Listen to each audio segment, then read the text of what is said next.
In today's video, I'm going to teach you how to fix duplicate product URLs in Shopify. Dealing with duplicates in your product URLs can be tricky, but don't worry. I'll break it down into simple steps, ensuring that you'll know exactly what to do by the end of this video. This method is straightforward and can be done right from your Shopify admin panel. First things first, you'll want to navigate your way to the left-hand panel of your Shopify admin dashboard. You'll see a variety of options there, but what you're looking for is Products.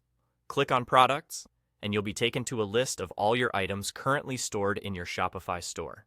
At this point, you should have a list of your products in view, and it's here that you'll start the process of identifying which items have duplicate URLs. Once you're on the Products page, go through your list and check the boxes next to the products that you suspect have duplicate URLs. This action will select these products so you can make bulk changes in the next few steps. It's important to ensure you have the correct products checked, so take your time and verify the ones you are working with. Now that you have your products selected, direct your attention to the top of the product list. You'll see an option called Bulk Edit. Clicking this button will give you access to edit multiple product attributes at once. It's a powerful feature designed to save you time by allowing you to manage several products simultaneously without having to open each one individually.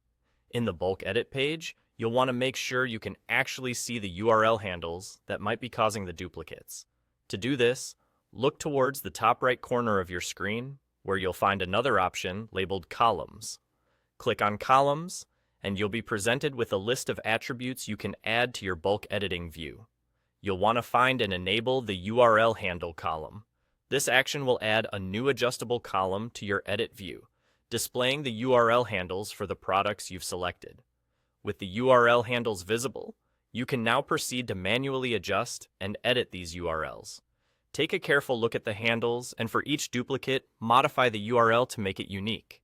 Whether it's adding a distinguishing keyword or changing numbers, your goal here is to ensure every product has a unique URL, eliminating any confusion for your customers. And just like that, you're done. You've successfully navigated through the process of fixing duplicate product URLs in Shopify. Thanks for watching, and I hope this was helpful. Be sure to subscribe for more useful tips and tricks for managing your online store.